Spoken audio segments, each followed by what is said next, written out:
ప్రధానమంత్రి విశ్వకర్మ యోజన పథకం ద్వారా లబ్ధిని ప్రతి ఒక్కరూ సద్వినియోగం చేసుకోవాలని విశాఖపట్నం ఎంఎస్ఎంఈఏడి మూర్తి జిల్లా పరిశ్రమల శాఖ జనరల్ మేనేజర్ నాగరాజారావు సూచించారు. పీఎం విశ్వకర్మ పథకంపై అనంతపురం జిల్లా పరిషత్ కార్యాలయంలోని డిపిఆర్సీ సమావేశ మందిరంలో అవగాహన సదస్సు నిర్వహించారు. స్వయం ఉపాధి రంగంలో కుటుంబ ఆధారిత వ్యాపారాలలో ఉన్న చేతి వృత్తిదారుల కొరకు అవగాహన సదస్సు నిర్వహించారు. ఈ కార్యక్రమంలో ప్రధానమంత్రి విశ్వకర్మ పథకం రిజిస్ట్రేషన్లు కూడా చేయించారు. ఈ సందర్భంగా ఎంఎస్ఎంఈఏడి మూర్తి మాట్లాడుతూ 2023 సెప్టెంబర్ 17న ప్రధానమంత్రి నరేంద్ర మోదీ చేతుల మీదుగా పథకాన్ని ప్రారంభించారని తెలిపారు. ఈ పథకం క్రింద 15,000 రూపాయల విలువ చేసే టూల్ కిట్ ను లబ్ధిదారులకు అందించి ఎటువంటి పూచీకత్తు లేకుండా 5% వడ్డీతో 1,00,000 నుంచి 3 లక్షల వరకు రుణ సౌకర్యం అందుతుందన్నారు. రోజుకు 500 రోజువారీ భత్యంతో ఉచిత నైపుణ్య శిక్షణ కూడా ఇవ్వనున్నట్లు తెలిపారు.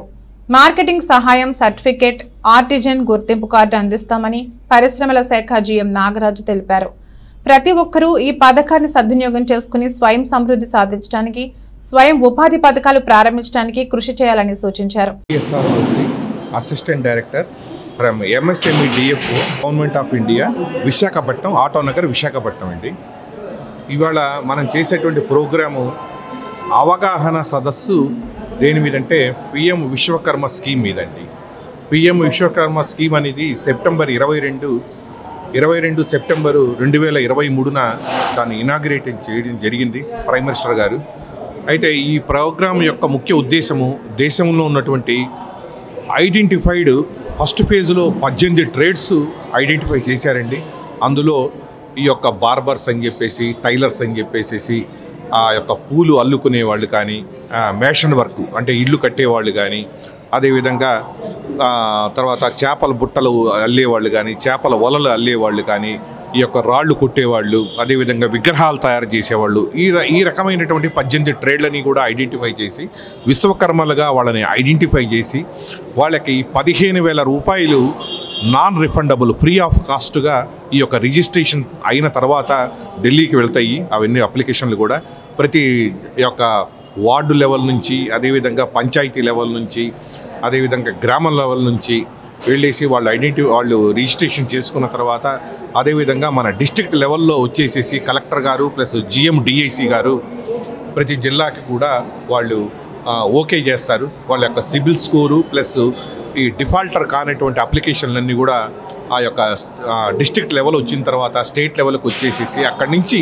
మా ఆఫీస్ నుంచి ఢిల్లీకి పంపిస్తామండి ఆన్లైన్లోనే. అయిన తర్వాత వాళ్ళకి 15,000 రూపాయలు ఇవ్వటం జరుగుతుంది. 15,000 రూపాయలు అంటే క్యాష్ కాదు. వాళ్ళకి ఏంటంటే ఆ యొక్క ఏ ట్రేడ్లో వాళ్ళు సెలెక్ట్ చేసుకున్నారో ఆ ట్రేడ్కు సంబంధించినటువంటి ఆ యొక్క పనిముట్లు ఇస్తారు వాళ్ళకి. ఆ తర్వాత నెక్స్ట్ 1,00,000 రూపాయలు లోను ఇవ్వటం జరుగుతుంది వాళ్ళకి. ఆ యొక్క 1,00,000 రూపాయల లోను కూడా ఆ యొక్క 5% పర్ యానం ఇంట్రెస్ట్ చొప్పున వాళ్ళకి 18 నెలల్లో తీర్చేట్టుగా, ఒకవేళ 18 నెలల్లో కనుక తీర్చినట్టయితే కనుక ఆ లోన్ని వాళ్ళకి మళ్ళీ 2 లక్షల రూపాయల లోన్ కూడా ఇచ్చేటట్లుగా ఆ యొక్క గవర్నమెంట్ ఆఫ్ ఇండియా ఆ స్కీము 1 ఇయర్ బ్యాక్ తయారు చేసింది. కంబైన్ అనంతపురంలో దగ్గర 1,40,000 అప్లికేషన్స్ వచ్చి ఉన్నాయి. అయితే అందులో 270 అప్లికేషన్స్ మాత్రమే ఢిల్లీ చేరినాయి. 1,26,000 అప్లికేషన్లు మన ఉమ్మడి జిల్లాలో అనంతపూర్ ప్లస్ పుట్టపర్తికి సంబంధించి వచ్చినాయి. మేము ఆ లాగిన్ అంటే పుట్టపర్తి కూడా మనకు వచ్చినాయి కాబట్టి విశ్వకర్మ డివిజన్ వాళ్ళకు ఒక లాగిన్ అంటే మన అప్లికేషన్లు వాళ్ళ జిల్లాకు ట్రాన్స్ఫర్ కావడానికి రిక్వెస్ట్ చేయడం జరిగినది. అవి వచ్చిన వెంటనే సుమారు 40,000 అప్లికేషన్లు పుట్టపర్తి వాళ్ళకి వెళ్ళిపోతుంది. సో మనకు 26,000 అప్లికేషన్లు వచ్చినాయి. ఇందులో 70,000 మంది టైలరింగ్ అప్లై చేసుకున్నారు. మిగతా వాళ్ళు అన్ని ట్రేడ్లు అంటే వెదురుబుట్టల వాళ్ళు, కార్పెంటర్లు, వడ్రంగులు, కుమ్మర్లు వీళ్ళంతా ఉన్నారు. అది త్వరలో ట్రైనింగ్ స్టార్ట్ చేయడం జరుగుతుంది. ట్రైనింగ్ అయిన వాళ్ళకు ఒక వారం రోజులు 7 రోజులు ఫస్ట్ ఒక బేసిక్ ట్రైనింగ్ ఇవ్వడం జరుగుతుంది. తర్వాత 15 రోజులు అడ్వాన్స్ ట్రైనింగ్. దీని తర్వాత ఒక్కొక్క 1,00,000 రూపాయలు ఒక్కొక్కరికి 5 రూపాయల రేట్ ఆఫ్ ఇంట్రెస్ట్తో బ్యాంకు ద్వారా ఇవ్వడం జరుగుతుంది. అది సక్రమంగా 1.5 సంవత్సరంలో కట్టిన వాళ్లకు ఇంకో 2 లక్షలు ఇవ్వడం జరుగుతుంది.